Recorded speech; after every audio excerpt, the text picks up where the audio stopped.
Hey there, welcome back to She Speaks Life. I am thrilled that you are here listening to this episode. And hey, I want to extend to you an invitation to check out my published journal called Serenity, Calm Your Soul and Strengthen Your Spirit for your time with the Lord. This personalized scripture journal allows you to write your name within the scripture verse, providing you a personal directive to take heed to the truth in your life. This journal covers 5 topics to choose from with 2 weeks of scripture for each one to help you through whatever season you're currently walking in, such as contentment, confidence, loneliness, hope, and peace. Additionally, the journal includes prompts and an activation prayer to release your faith in what you are relying on God to do in and through your life.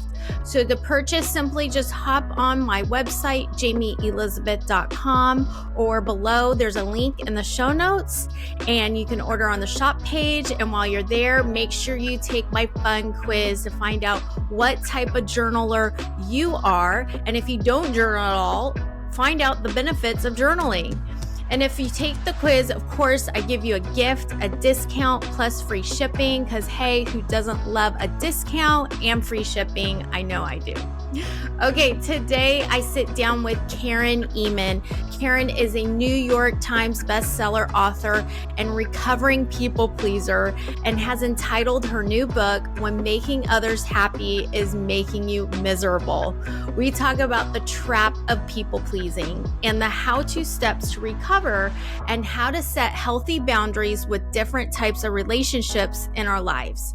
Karen is a speaker and author for Proverbs 31 Ministries and teaches us so well on biblical applications to be the woman God designed us to be. I'm so excited for this conversation, as I heard from so many of you that people pleasing is on top of your list to get more wisdom on. So here it is, my guest, Karen Ehman. Hi, Karen. Welcome to She Speaks Life. I am so excited you are on here. I was looking forward to this all week. I've been looking forward to it too. Thank you so much for having me. It's my pleasure. Yes, your message we are going to talk about comes from your book called When Making Others Happy is Making You Miserable. And it's how to break the pattern of people pleasing and confidently live your life. And this whole thing started with myself going through some people pleasing, but also some younger girls following up behind me that are mentoring, and they're going through some boundary issues. And so they had asked, it'd be so great to have Karen on your podcast and share how do we set those priorities? How do we set healthy boundaries that God wanted us to implement in our life so that we aren't living exhausted and we're not living depleted? So thank you for coming on here. And before we begin diving into all the many questions that I have for you, I would love for you to share what is your favorite scripture verse and why, because I know we can find out so much about our guests just by asking that simple question. Well, I knew you were going to ask me that, and it's a really hard question because there's so many scriptures I love, and there's so many that have been special to me throughout different seasons of my life. But I think right now, the verse that's been really speaking to me probably for the last maybe year and a half is Psalm 62:5. I'm going to read it in the CSB version. It says, "Rest in God alone, my soul, for my hope comes from him." And the reason I like this is because, first of all, the author is talking to their own soul. And sometimes I need to do that. I call it soul control. I need to kind of just calm myself down. I have a friend who calls it bossing her heart around. She's like, sometimes I just need to boss my heart around. And so it's talking to your own soul. But what I love about it is when it says rest in God alone, it has a really deep meaning when you look it up in the original Hebrew. So in the original Hebrew, it means this: in stark contrast to any other idea, the only solution that works, and the real one rather than the counterfeit. And when I think about resting in God alone and that Hebrew meaning, I think, it is in stark contrast to any other idea. I might have ideas of what will help me find rest in my life maybe a spa day. Not that there's anything wrong with that. Or maybe calling a friend to process something. But really, God is the best idea. He's the best place that we can rest our souls. And when it says the real one rather than the counterfeit, I think of so many ways. I try to find rest, and I try to find ways to quiet my soul that are counterfeit, that are just temporary, that don't work. And then that final meaning, the only solution that works. If we really want to find rest for our soul and find our hope, it needs to be in Him and Him alone. So I think that's the verse that I love right now the most, Psalm 62:5. That's so good. I mean, how many times have I gone on a vacation and I don't feel restful? I'm like, what is going on? Why didn't that work? And because, and there's different rests, we can have physical rest, but the spiritual and the emotional and physical, all three of those only God can do. Only God can give us that rest. And I love that definition, and that Hebrew meaning that you brought to us is so good. So true. Okay, let's dive into your book and talk about that. I love your writing style. It made me laugh. It made me reflect. It was, going in and thought-provoking, I should say. And I laugh at myself because at the end of one of the chapters, you had a quiz on seeing like where you're at with your people pleasing, almost like a meter, right? And I never thought I really had an issue. And then I took that quiz and I'm like, oh, wow, I tend to do a lot of people pleasing.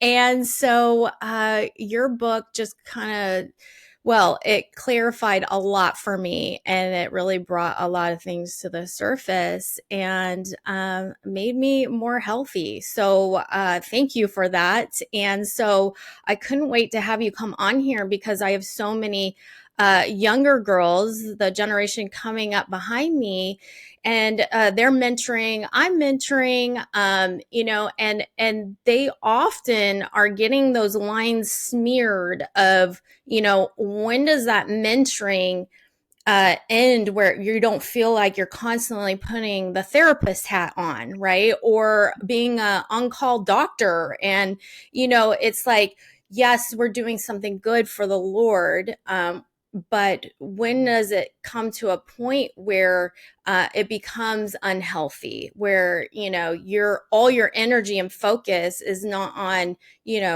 God Himself or your family or your ministry, but instead it's on this one individual because you're pouring out trying to mentor them. So I think that's a good one that we can touch on. But to start us out with, when did you discover trying to make others happy backfire on you? Let's hear your backstory when it all began. Yeah, I can't think of a time in my life, honestly, Jayme, when I wasn't a people pleaser. I grew up in a home that was broken. I know that's kind of an old-fashioned term, but I don't know how else to describe it. It was no longer intact. And my father was an alcoholic who was also a rageaholic and would get angry and hit us. And so I learned very early on to please him. Don't make dad mad because you don't know what's going to happen. I always like to point out, though, at this point that he died 5 years ago, and the last 20 years of his life, he was a wonderful, godly Christian man. He came back to the Lord. He quit drinking. He hadn't had a drink for 37 years when he passed away. But when I was young, I learned not to make dad mad. And then my mom was there in the home, and her white picket fence dreams had fallen apart, and she was now the victim of a divorce and living in fear of him. And she had so much sadness in her life that I didn't want to make her sad. So I learned I better make her happy too. And I just kind of went through life thinking it was my responsibility to make everybody happy and to make everybody like me at school, on through college and adulthood. And it was about 5 or 6 years ago that I really finally hit a wall. And I realized that I wasn't just someone who had people-pleasing tendencies, but that people-pleasing was a prison and I was locked tight inside and I did not know how to get out. Yeah. So let's talk about that prison you're in, people-pleasing. And then you went into a reset. You just took a whole summer off. Yes. So how was that? How did that realign your life and priorities? Well, what had happened is my father had just passed away. We moved to a town to be closer to my dad and his wife and my mom. And 3 weeks after we moved, my father fell. And 3 weeks after that, he died. And so I was reeling from his death. It was the first parent that I'd lost. And we were in a brand new house because we just moved to this town to be closer to all the grandparents. And I had a college best friend who I'm still best friends with to this day, asked me if her son could stay with us a couple nights a week because he was going to be doing an internship up near where we lived rather than down where he lived, about an hour and 15 minutes away. And there were some nights he was going to have to lock up late and get back to work early the next morning. So could he spend the night at our house? Now, typically, that kind of thing wouldn't faze me. I love hospitality. My husband does too. No big deal. But I was just at my capacity emotionally. Yeah. And I didn't even have the guest room set up yet. And my dad had just died and we were in this new town and all kinds of things. There was a new empty nester. All kinds of things were just pressing in on me. And I was so afraid to say no that I said yes, but I knew I shouldn't. And I remember very vividly going out to the fire pit on the back of our property where we have a little clump of woods. And I like to sit there and watch the squirrels running around and the birds, listen to the birds chirping. And I just sat there and bawled. And I thought, why did I say yes? I should have said no. Now I feel even more anxiety, even more stress in my life. And it was then that I remember grabbing my phone and looking up scriptures in verses that said anything about people pleasing. And I realized that I was trapped in a prison of people pleasing. It's in the Bible. Galatians 1:10 talks about, am I trying to please God or please man? And I was certainly trying to please man and women more than God. And I realized something needed to change. So I prayed about it for a few days, talked to my husband about it. And then I realized that God was calling me to what I call a season of necessary and no. For me, it was that summer from Memorial Day to Labor Day. I took a season of necessary and no. And by that, I mean, I did only what was necessary for my family, my home, and my job, my ministry. And I said no to everything else. I dropped out of everything else. Even if it was something as simple as making cookies for the toddler class at church. It was no more saying yes to watching other people's kids at the last minute or any duties at church, anything outside my home. I just completely cleared my plate for 3 months and decided I was just going to pray that at the end of those 3 months, God would show me the things that he wanted me to put back on my plate, that I would only put back on my plate those things he was calling me to, and not those things I was doing just to appear competent and capable and kind and, compassionate, whatever. There were so many things I was doing for the wrong reasons. They were good things, but I was just stretched too thin. I was starting to have physical manifestations of stress. My left eye would not stop twitching. I couldn't sleep at night. Like I could fall asleep at the beginning of the night, but I would wake up multiple times, not able to sleep and feeling pain in my chest sometimes, or more like a squeezing in my chest. Like I couldn't breathe, like I was having a panic attack. And that summer was pivotal for me when I just dropped out of everything and took a summer of necessary and no. Yeah, what highlighted to me while you were talking was that you were only going to have God put back what he wanted on your plate instead of asking, Lord, take out those things. I like how you flipped that script and it was, Lord, I just want what you want on my plate and nothing else. And there's just a different perspective there instead of, asking God to take it out, having God actually put those things in your life that he wants from you. And I think that's a common thing. Like I've gone through that with church ministry, serving at the church.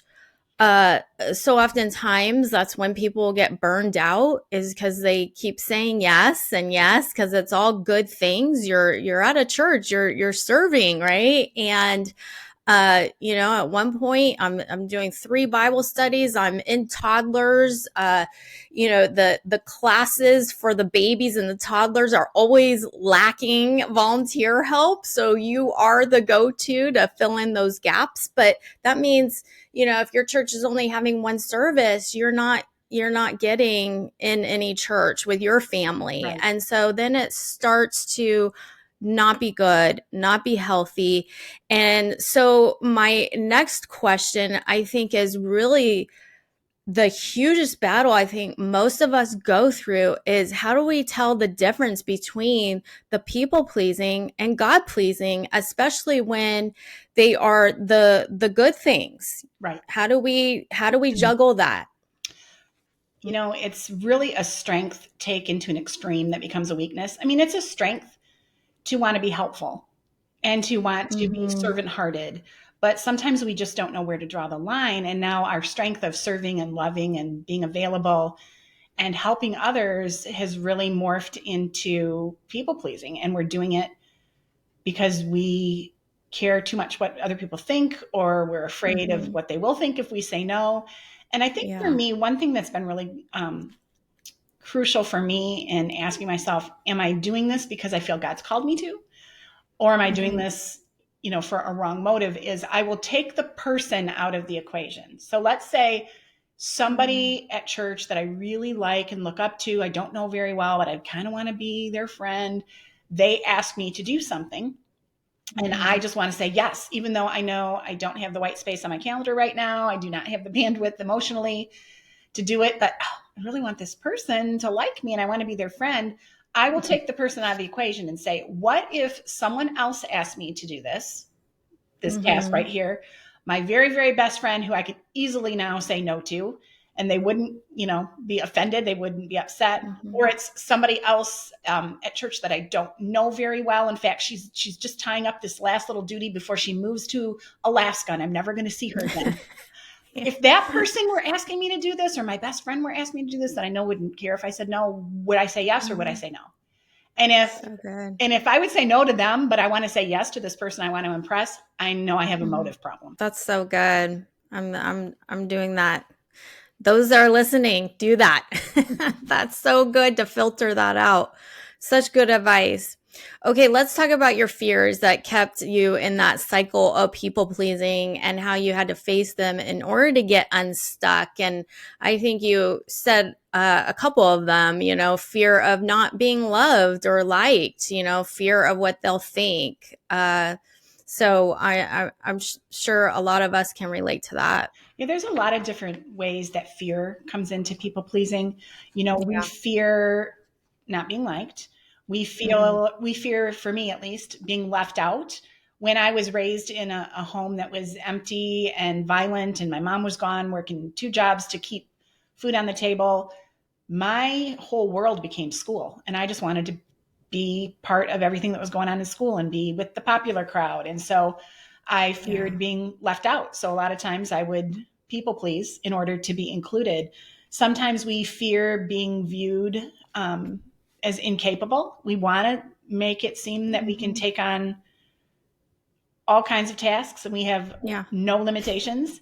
And so we fear how we're being viewed. We fear being viewed as incapable or incompetent. We fear being viewed as not having compassion. If there's especially a need, these needs that come where a family's had a tragedy and they need a meal, or, they need someone to watch their kids or whatever.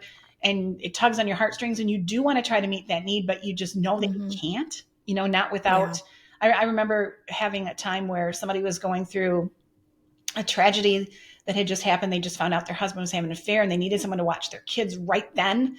And there were other people they could have called, but they called me first. And rather than say, oh my goodness, I'm so sorry this has happened, I will be praying for you. I will be praying you find somebody to watch your kids, but I'm about ready to leave with my family for a 4-day camping trip.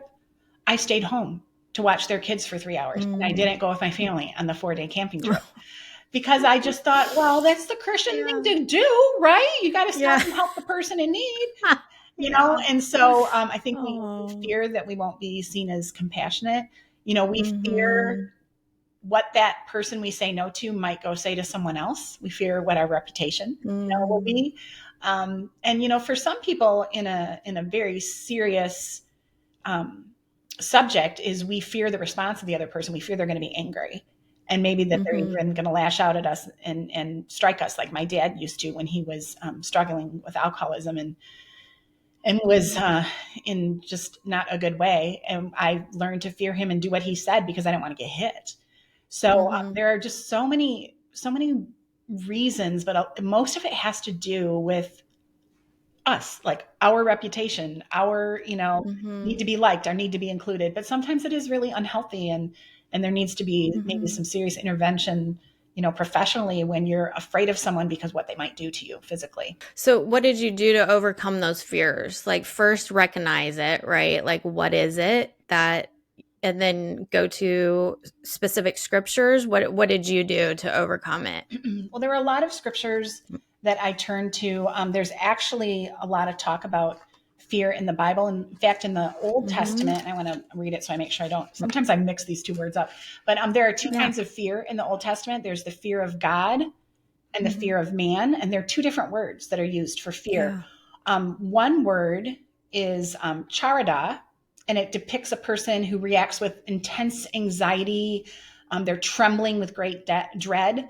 But then yirah is defined as responding with extreme awe and thoughtful reverence. And you probably guessed it, that the first word is used when describing the fear of man, the fear of humans, that we've got this trembling, this anxiety, this dread. But the fear of God is a healthy fear. It's fearing him enough and being in awe of him enough because we know what he is capable of doing. And I like to illustrate it in this way. I have a son who lives in Colorado. He loves to hike. One time, right after high school, he took off for 10 weeks and lived in the back of his car and went to 7 different national parks and went hiking. And, sometimes when he would round a corner, all of a sudden he would see the beautiful Grand Canyon, or he would see a beautiful, view of the Pacific Ocean. And at other times he would round the corner and he would see a mountain lion, So when he would see the mountain lion and he feared it, it was that fear of man, that like dread, you're shaking in your boots. But when he would round the corner and see the ocean, he would have this great reverence and this great awe of the ocean, that he wasn't afraid of it. He wasn't afraid it was going to come up and get him, but he knew I better interact properly with the ocean or I could drown, if I suddenly took off and tried to go, swimming at a high tide or whatever. So that fear, we need to realize that we should be fearing God and not fearing man. But understanding that was the first step for me. But I think the second step, and this is not going to make people real happy and looking forward to this, but is the more you want to break free from the prison of people pleasing, the more you have to be willing to disappoint other people.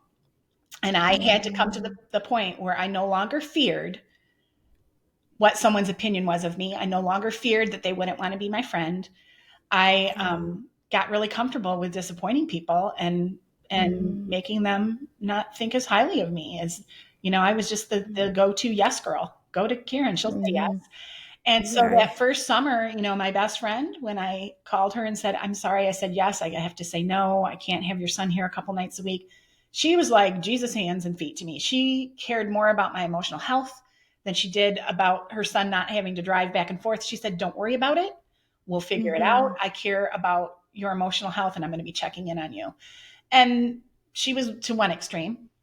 Most people were kind of in the middle, that were like disappointed that I couldn't make cookies for toddlers anymore, but they understood it was okay.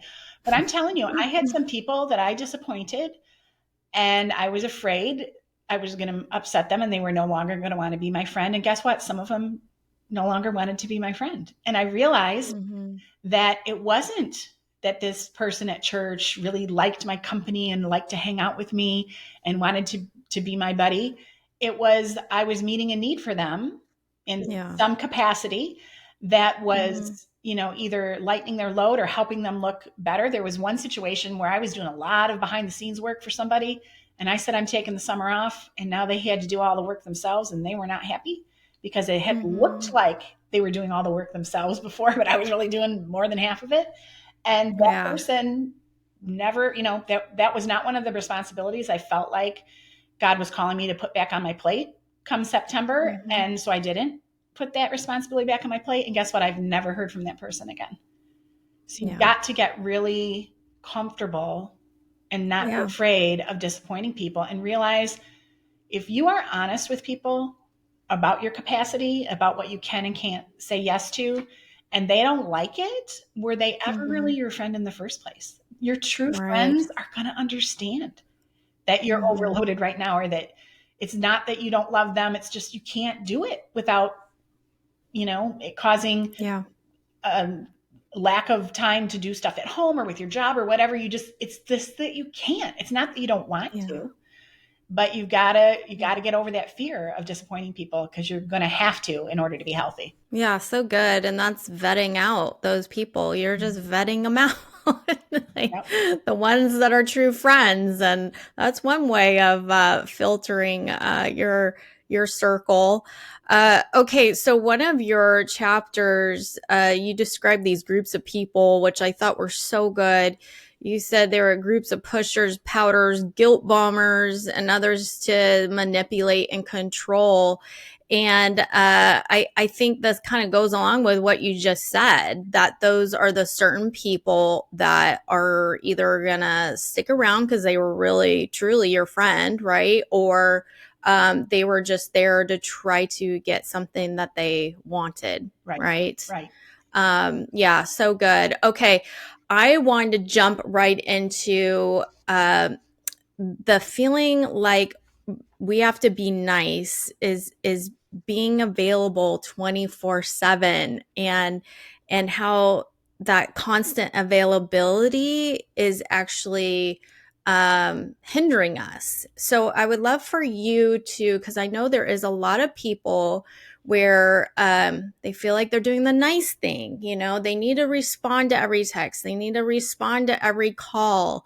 But really they're being like an on-call doctor, or they're putting on that therapist hat, like I said before, and it's really actually destruction, destroying their life. So could you just explain to us some encouragement for those that feel like, how can I just cross that line, especially if I'm mentoring someone?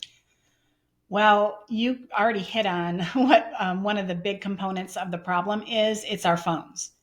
When you think about it, 25 years ago, if I, as a new empty nester, were mentoring somebody in their early 20s, we might get together once a week. They might call me on the phone, a couple times a week. But now people, not only that we're mentoring, but people that just need us, they need something from us. They feel like they have availability to us. They have access to us 24/7 because of our phones. They text, they send private messages on social media, they call, you can email. There are so many ways to contact somebody right now that sometimes I get up in the morning. I don't keep my phone in the bedroom. I pretend it's a landline. People laugh at me. I keep my phone on the counter in the kitchen, just like my mom had a phone in the kitchen that hung on the wall. Nice. I keep it there. That's where it charges. That's where it lives. Unless if I want to talk or text on it, that's where I go. I have to stand up and do it, because I just realized I was getting too responsive to my phone, and that people pleasing was happening because of that access. I would get up in the morning. Now it's in my kitchen, but even when I go out there, it's like all those notifications do their daily dance in the morning of all these people that texted me, emailed me, sent me a message on social media. They all need something. They all want something, and they expect you to respond. And just think about 25 years ago, if I called you, Jayme, and you didn't have an answering machine and you didn't pick up, the burden was on me to call you another time to try to get a hold of you. But now when someone tries to contact you, they leave you a message, they shoot you a text. Now the burden's on you to get back to them. And so people, it's like I feel when I'm sitting down with a paper and pencil and making a to-do list, which is still my favorite way to make a to-do list. I have apps, but I like, a Ticonderoga number 2 pencil and a legal pad. And I feel like somebody, as I'm making on my list, comes over my shoulder and they grab the pencil and they put a bunch of things on my to-do list because they've texted me. Hey, send me the link to that recipe. Hey, I need the phone number to that great florist. All these things they dump on my plate. And so they have so much access because of our phones. So the first thing I feel like we need to do is set some boundaries with our phone. And there's this old saying that you teach people how to treat you. And it's true. By your behavior, you're teaching people how they can treat you. So just think about that person in your phone. If I were to tell you right now, Jayme, I'm going to give you $100. If you can text someone in your phone that will instantly text you back within 1 minute. We all know who you text. hello, cousin Right. Jayme. I know he would text me back, and he's always on his phone. But if I were to say, I'll give you $100 if you can text somebody that you know, it might be 3 days, maybe even 5 days before they get back to you. We all know who that person is. So when we need something right now, who are we going to text? We're not going to text that second person because they've taught us how to treat them. So I'm not saying you should ignore people's texts, but put your phone in do not disturb mode so people see, oh, their phone's on do not disturb. They didn't see my text. Let people know I log off of my phone after 5 p.m. I want to be present with my family for dinner and evening homework time or whatever. So if you text me in the evening, I'm not going to read it till the next morning. Teach people how to treat you, especially when it comes to your phone. And then when it comes to just the overall greater concept of being at everyone's beck and call, I think we really need to realize that we're not responsible for everyone's happiness, and we're not God. God is God and we are not. And if we constantly pick up, intervene, give them advice, we're just available 24/7 when they run to us, we are preventing them from running to God, the place they should be headed in the first place. So don't step in and try to be God. Yeah. You can't be helpful, be kind, be thoughtful, but take into account your own bandwidth, your own family. I mean, I spent years, I wish I could redo, meeting the needs of other people who needed me and neglecting my kids. Wait, hang on.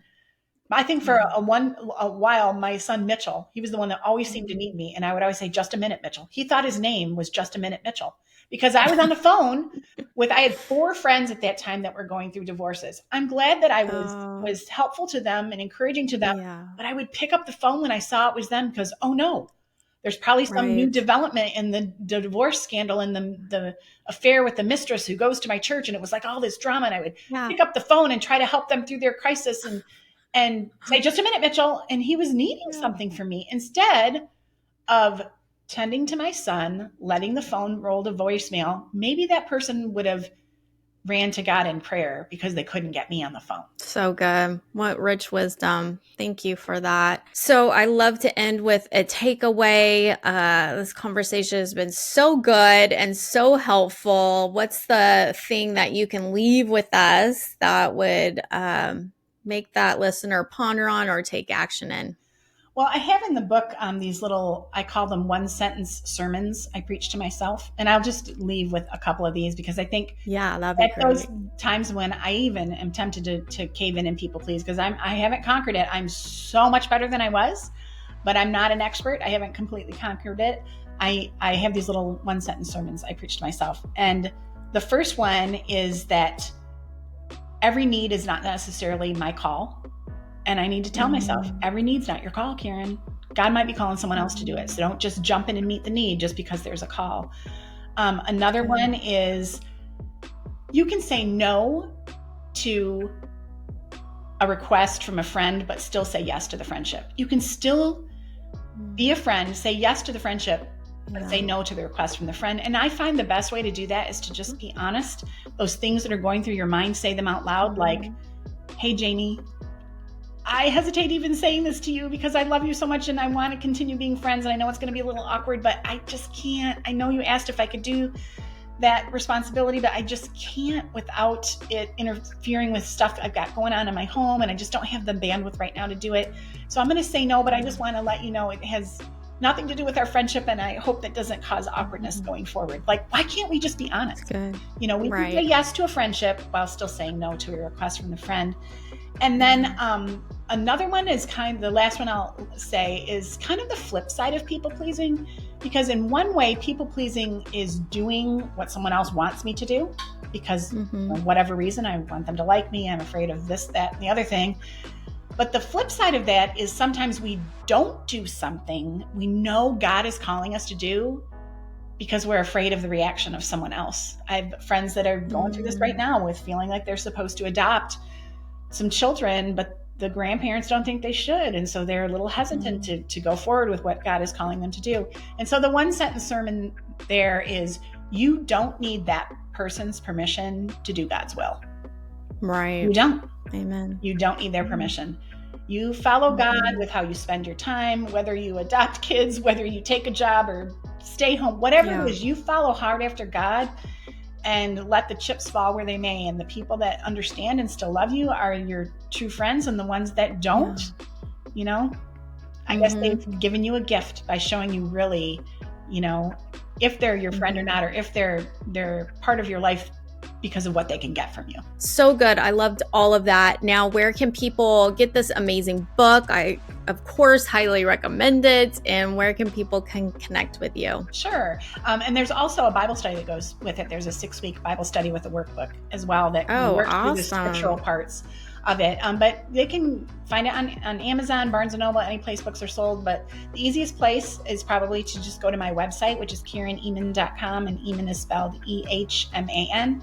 And they can see a little trailer for the book, and they can learn all about it, and they can connect with me there, see my social media and stuff, and I'd love to have them give me a follow. Thanks, Karen, for coming on here. It was such a treat. I was so looking forward to this time together to meet you and talk about this amazing book that you wrote to help us all through setting those healthy boundaries. So thank you. Well, thanks for having me. It's been my pleasure. Thank you so much for listening today, and I trust that God has encouraged you through this story. Did you know this podcast is on YouTube? Hop on there and subscribe, and you can see a live recording of each episode. And for more information on this ministry and to access free downloads, please visit my website at jaymeelizabeth.com. That's JAYME Elizabeth.com. And let's connect beyond this podcast by going to my Instagram handle, Jayme Elizabeth, She Speaks Life, or Facebook. Until next time, my friend, I hope God reveals himself through your own life story.